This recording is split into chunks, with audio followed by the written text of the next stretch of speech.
Hello everyone, my name is Joshua and I can't believe it. This is the 100th video on my video journal series. Now I apologize about the space over here because I'm currently recording in another area. That's because the garage is currently occupied by my brother and it is pretty late at night and I do need to make this video, so I decided to record it here.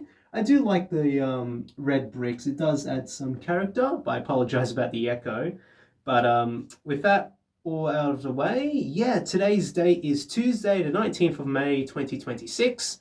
I'm currently recording this on a tripod on a stand, so I apologize about the setup, but it just seems to do, well, okay, I guess. But yeah, 100 videos. I like to just start off by saying thank you for everyone. You know, thank you for watching this series. If you're subscribed, it's a real pleasure. Thank you for, you know, I guess watching these videos, because one of the, I guess, key motives behind this series is not only to talk about myself, but getting to know you, the audience. Now, I do know I have quite a small audience at the moment, but I'll definitely like to grow that audience. And I'd definitely like to, speak to some of you about how, I guess, your life's going, what sort of things do you encounter within your everyday life, and if you, I guess, resonate with any of my experiences that I share in these videos. But for the 100th video, I want to do a little, I guess, talk about my life, because obviously I've talked a lot about my key individual experiences, how my day's been and how your day has been. How has your day been? My day's been pretty good. I am excited that I'm able to record the 100th video of this video journal series. I can't believe I've actually done something in routine for 100 days. It's honestly an achievement in of itself. But anyway, so I'm going to talk about, I guess, my life, who I am. That's something I should have done in the first episode, but I had to wait another 99 to do that. So anyway, who am I? I am Joshua. I was born in the year 2006, which will make me Gen Z. And from a young age, I was very interested in recording stuff. I remember, like I mentioned earlier on in this series, I had a Nintendo DSi XL, the one with the mini camera on it in the burgundy color. And I used to take a lot of pictures and videos with that because it had an inbuilt camera. So from a young age, I was really, I guess, engaged in recording stuff, even if it was on a crappy little DS camera. But I also got an iPad when I was relatively young as well, and that inspired me to take a lot more photos and videos. Unfortunately, I don't have any of those photos or videos on my iPad because now it's broken and I don't think I can recover any of the files on it, unfortunately. But man, there was like some really old videos of me from like 2012 on there that I really love to get back, but unfortunately that's lost to the test of time. But yeah, I started taking videos on my little iPad, which I got in, I think, Christmas of 2011. Yet again, it was so long ago that like I don't know the exact date, but I do remember when I was checking on my iPad, the earliest emails were from like December 2011 about like welcome to Apple and all that. But I did also have an iPod Touch growing up. I took a lot of photos and videos on that, and I've been able to recover some stuff from that iPod Touch. And I did have like a mini like SpongeBob camera. It was like one of those like underwater proof cameras that were like very cheaply made. But I also had that as a kid, and unfortunately, I don't think I have any videos from that, or any photos. Sorry, I think they're also lost to the test of time. But I do remember taking videos and photos with that. Point is, I have a lot of, I guess, lost media in my life that I love to recover. But I guess that's been one of the motives of this video journal series, to like properly archive stuff, and archive my life, and taking, I guess, archiving seriously and preserving stuff seriously. But yeah, so I started taking photos and videos and making little animations in like Flipnote Studio on my DS and 3DS. Just really making like films, and like not like feature films or even short films for that matter, but like mini doodles which were like crudely drawn. And I guess that's what really motivated me to like, I guess, pursue photography as sort of like a, passion, but not really in any like formal sense. It was always like a side hobby that I did. I did, last year get myself a proper DSLR camera, a Canon R50, that I've been taking photos with. And, it's been a lifelong dream to own a digital camera, like a DSLR, DLSR, sorry, not DSLR, sorry. To own a lifelong digital camera with a lens and all that. And obviously I've been still experimenting with that camera, but it's a very good camera. And, you know, it's, I guess, really made me enjoy photography a lot more. But anyway, growing up, I was very interested in English and history. Those were my two favorite subjects because I was very much an English kid. My brother is a math kid. He did, I guess he did like some of the same subjects as me, like history and all of that, and English. But I guess he was never like really into English as much as I was. Yeah, and the reason I think I liked English was just creative writing. I really loved that creative aspect of English when I was in primary and high school. But now I'm more like a humanities person, but like more leaning towards history and man, history and it's really hard to decide. I'll actually say I'm not really much of an English person anymore. I'm more like I guess like ancient history sort of guy. It's very specific, but not to say I don't like English or anything, but I just gotten tired of essay writing because I guess that's what senior high school does to you. It just kills your passion for writing essays because how much you have to write. But I'll get onto that a little bit later. Yes, I guess like growing up, I really loved writing imaginative stories and all that. I'll draw a lot, write a lot, even if it was just like a couple of sentences of a story that I never finished. I always liked doing it. And even drawing, like I used to draw cities when I was younger, like a skyline of a fictional city, and people were always like really amazed. I remember one time, I think it was like year one or something. I drew like a skyline of a city, just like with buildings and all that, and someone was like really amazed by it. I remember showing it to like a teacher or student, and they were like, "Man, this is like amazing!" And it wasn't an assignment or anything. It was just like a mini like homework sheet doodle or something like that. It was like, oh yeah, just draw something. And yeah, I ended up, impressing people with that drawing. And, I remember, I guess, people knew me as that guy who was really fascinated into cities for some weird reason. I guess that's why I'm a history/geography person. I also like geography. That's why I travel a lot. But yeah, I'll say history and geography. And, like, even though I haven't pursued geography in any, I guess, professional field or anything, I just like learning about geography and fixing up my mustache. But yeah, I guess like I don't know why I was fascinated to cities when I was younger. I just was fascinated by how cities work, urban growth and development, all those like boring stuff that I was like really into when I was younger. And I just like learning about cities. I like learning about the world around me because as a kid I didn't really get to travel a lot. Most I went to was Queensland every year with my family, but like I think when I was like 2 years old I went to Canberra. When I was 3 I went to Melbourne for the first time, or maybe like 5 years old. Um, and I always dreamed of going overseas when I was younger, but my parents, they never took me. It was only when I was 18 did I first go overseas in November 2024, which is still relatively recent. That was only, as of recording this, less than 2 years ago. One and a half, closer to one and a half.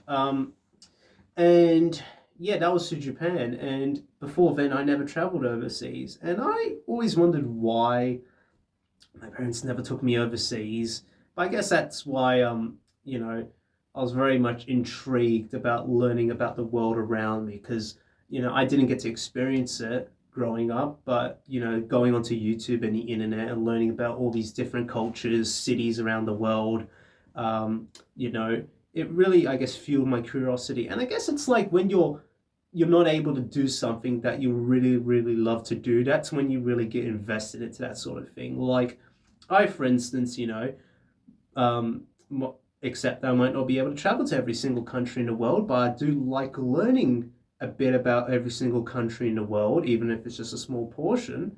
Because let's say I never go to a country, right? Let's say I never go to Sweden. Well, obviously, there's a great possibility that I'll never go to Sweden in my life, but I guess that fuels my curiosity to learn about Swedish culture, for instance, like ABBA, which is huge in Australia, but I know the Swedes are known for a lot more than ABBA and IKEA and Swedish meatballs. But yeah, um, I guess that's pretty much the way I can put it, the only way I can put it. But yeah, I was very fascinated with countries, and yet again, as a kid, I always said to my parents, "Hey, I want to go over here, I want to go there," but they were like, "Oh, just another year, Josh. Just wait a little bit longer, and we'll take you there." But it was only when I became an adult that I actually applied for an adult passport, and I remember, getting the passport for the first time, feeling pumped. And then when I landed, um, in Japan, my first time overseas, I was actually very fortunate because I was able to experience what it's like landing in a, outside of your home country, a country which you haven't left for nearly 20 years, because you never left the country in your life. I was only 18, nearly 20. And you really get to experience what, like, the impact is. And I remember, because I want to, share this now, just in case I forget this. But I remember, the first time looking at that plane, just seeing all darkness outside, landing at Haneda Airport, and then going to the security area and passing through security, and then going outside of the airport, or just not even outside the airport, just going to the main airport area where all the shops are, escalators and taxi rank and all of that. I remember just it didn't quite hit me at first when I landed in Japan, even though it's the first time I've been outside of Australia. It didn't hit me at first. I knew something was different, but it was just like, you know, like it didn't really kick in that I was in a foreign country till maybe the day after. But I remember landing there, my mind was blank, for a better expression. Not to say I didn't know what to do, but my brain was still trying to process everything that was going on around me. I'm like, yeah, this is drastically different to what I'm used to in Australia. It just had a different vibe, a different air to it.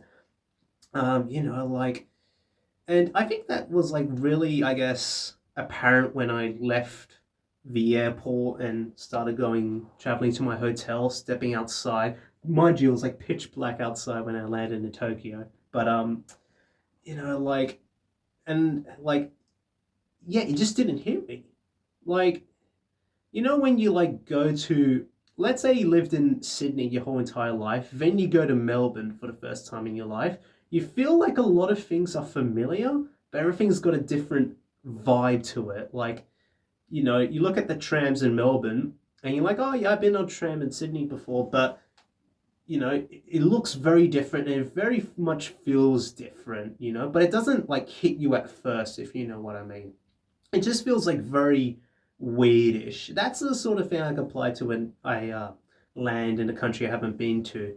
A lot of things are familiar to you, but everything, it just feels like you've stepped into another universe, especially when it's a country like Japan, which is technologically a lot more advanced than Australia. In Japan they got trains up to 350 kilometers an hour, but the fastest train in Australia was over 25 years ago, or actually over 27 years ago, if the Queensland Electric Tilt train, which reached 200 kilometers an hour. But yet again, we only have regular services of up to 160 kilometers per hour, or around there. But I don't think we have 200 kilometers an hour. But the Japanese already did that in the 60s with the original high-speed train line from Tokyo to Osaka, the original bullet trains were 200, but now they can go up to 350. And then the Chinese are developing maglev, which can go up to like 600 kilometers an hour. And here we are, we're just stuck with our measly little trains. But anyway, time to move on about trains. Yeah, so man, I'd like to hear about like your experiences of, I guess, when you land in a foreign country for the first time, because you haven't left your home country ever. So your first time traveling overseas. So what like exactly happens in your brain, you know? Um, and especially when it's dark outside, you can't even like observe everything that's around you. You just have to like sort of, I guess, figure it out, and like your brain's just still processing what has happened, you know. But yeah, I guess enough of that. So obviously that was my first time overseas. I mentioned a lot on this channel, but it was a very like, I guess, impactful moment of my life.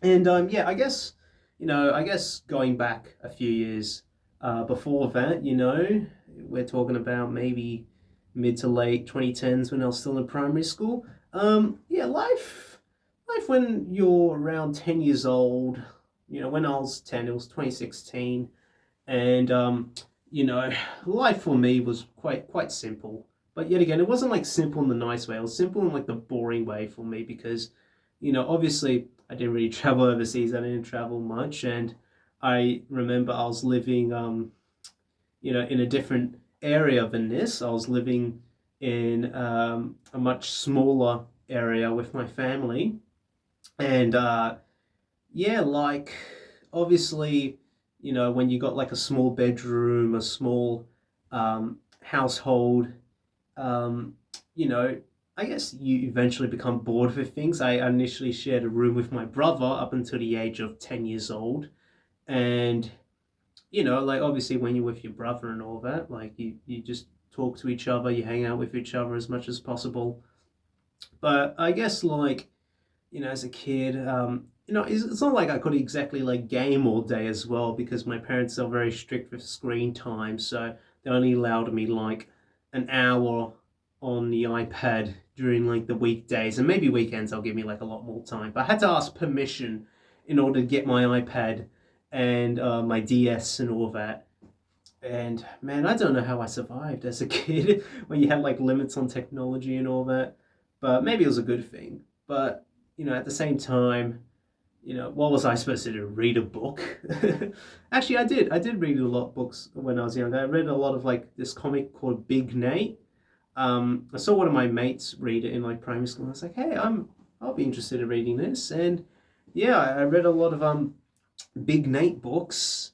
Oh man, yeah, it's bringing me back now, all those Big Nate books. I had like a lot of them as a kid, but I don't know where all those Big Nate books went. I got like this huge coffee table book of the Big Nate comic book series, which is like an American comic book series about like a kid and he's like friends and all that. I've forgotten the plot, but it's basically like sort of like Peanuts, Captain Underpants sort of thing. Maybe that's a bad way to put it, but yeah, I had a lot of Big Nate books, and I used to remember like taking like 5 books with me on like like whenever my family went out for like a drive. I used to take like a couple of Big Nate books, like maybe like a stack of them, because I'll be bored, and it could just be Big Nate, it could be any other book. I'll just take like a lot of books with me, including Pokemon Adventures, the manga, and yeah, I used to read a lot as a child, not so much anymore, but I guess that's one good thing about not having much screen time, and I already did a video about that. Yeah, so I used to read a lot, bring a stack of books with me during like car trips and all that. But yeah, like as a kid, like if as a kid in like 2016, for instance, I guess life was very simple. You just go to school, do homework, and I wasn't very much like the sharpest tool in the shed when it came to school. I was always like a middle to lower performing student. I was like a generous kid and all of that, but I wasn't, I guess, the smartest as well. And I guess I had like trouble making friends as well because I had like just very bad social skills. And I know everyone says, how they started, they have like really bad social skills. Well, I had special sort of things. I was always in those like early development, not early development, sorry, those diverse learning classrooms where you get like a bunch of like kids who are not quite there yet in terms of education, and you get enrolled in like special courses and all that to improve your literacy and math skills. I was always a kid in one of those classes. In fact, it actually carried into high school when I was part of like not like specific like diverse learning classrooms. So I was always placed in like different rooms when it came to exams, and I was given a little bit extra time because I knew that I wasn't quite there yet. And a lot of like people said to me, Josh, you seem like really smart, talking about politics and video games and random pop culture stuff. Why are you in the diverse learning program? Well, that's because, well, in primary school, yet again, I wasn't the smartest tool in the shed. I had some communication difficulties, and I guess that's, like looking back at it now, I cringe at myself, but that's why I guess I realized I was very much a different kid, even to others around me when I was, in primary and even high school. Some kids, I guess, saw me as a weirdo, quote unquote. And looking back on my younger self, sorry, I guess I could consider myself a weirdo. But I guess that's, something that was out of my, well, obviously out of my control, because I did like old stuff, and I did like, you know, like retro video games. Even when I was younger, people used to say to me, Josh, why do you always like these old games? Like they're from the 80s, they're so old. Like I remember um, my brother and we got one of those Super Nintendo classic mini consoles when they released in 2017. I remember gaming on that a lot. And I, had a PS2 as well in primary school, and all these kids will be talking about, yeah, I got a PS4, I played GTA 5. I'm like, yeah, I played GTA San Andreas on my PS2. and I think people were like, what's a PS2? What's San Andreas? And people were like, oh, why do you play all these 80s games? Because I like those 80s games, and I like old stuff, even if people may classify me as an old fart. But yeah, I guess, you know, um, I was always like, I guess, kind of quite jealous of the kids who always had the newest gaming consoles and PCs. In fact, I didn't even have a PC until 2024. Before that, I just had a laptop, to use everything. And before 2019, I didn't even have a laptop of my own. So only up until like 2018, I only had an iPad, my DS, my 3DS, which I got in 2017, and like two destroyed iPod touches, which we don't talk about. But yeah, I didn't really have like much, I guess, technological devices, and I guess maybe that was a good thing because I wouldn't like to be addicted to the internet. Also, I had like a Huawei phone, in 2018. I had like a very cheap phone, which I got in 2016, I believe, for my 10th birthday or 10th Christmas. Not 10th Christmas, sorry. Or would it be my 10th Christmas? I don't know. I can't do those technicalities right now. But yeah, I did get it. I think it was Christmas 2016. I think my grandmother gave me a Huawei phone, and I remember like thinking, oh, it's so cool at the time, having a mobile phone. In fact, I think I was one of the only students at my primary school who actually had a mobile phone. Because I remember in primary school, if you had a mobile phone, you had to go to the principal's office or the check-in counter at the school, and you had to like drop your phone in these mini like envelopes, um, which seems like really weird now, but that's what a lot of high schools are doing here in New South Wales. They're actually forcing students to like drop their phone off at the office, the front office. And yeah, as a kid, I'll just put my phone there. And obviously, like I went to a pretty like small primary school, but could you imagine like that happening at like a large one where you just got like a lineup of people waiting to collect their phone? But yeah, I remember I was one of the only kids at least like took their mobile phone to school. I don't know if any other of my friends had mobile phones at that age. I guess that's one thing I was ahead of them, having a crappy little mobile phone. But I'm not crappy. It was pretty good for the time, but it certainly was cheap. It wasn't like an iPhone or anything. Yeah, I remember having that phone. Sometimes I wouldn't put in those mini envelopes. I actually keep it in my bag and I'll power shut it off, which, obviously I didn't touch the phone or anything during school hours, but, I think, oh man, what a bad boy, doesn't put his phone at the front office. You know what I mean? What I'm going to do now, like, obviously, like, like this, my old primary school is going to come after me saying, hey, get down over there. You didn't put your phone in the envelope over like freaking 8 years ago, like who really gives a crap? But yeah, I guess, as a kid, obviously, those were the only like forms of technology I had. But I did watch a lot of YouTube as a kid. Whenever I got the chance, I did watch a lot of YouTube, like like Jacksepticeye, Markiplier. Oh man, there's a lot of like Stampy Longnose as well. All those YouTubers, which I have like a lot of nostalgia for. And yeah, I used to watch like a lot of YouTube videos, and I guess that's why I have a connection to this platform, why I have a connection to uploading YouTube videos. And I can see, oh man, when did I start this? I think I started around, it says on that mini timer, 26 minutes ago. All right, maybe I need to wrap this up a bit because I want to get this video out on time. But yeah, so obviously, as a kid, I'm just speaking generally, I believe from like maybe the age of 5 or whatever, when I got my iPad, I used to watch, and I still do watch a lot of YouTube videos, and I've really seen how this site has changed over time. And like I really miss the old YouTube homepage, but now when you go on YouTube, you got to search for videos manually because now I think it's like all AI generated platforms and algorithms. But it certainly seems that like 10 years ago, YouTube was a lot less algorithm driven. Maybe I'm wrong here, but it seemed a lot less corporate like YouTube around 10 years ago. When I was like browsing videos, my, the top page will just be, obviously like a lot of big YouTubers, but, it really just seemed a lot more organic. Nowadays, I guess YouTube just feels a little bit more like,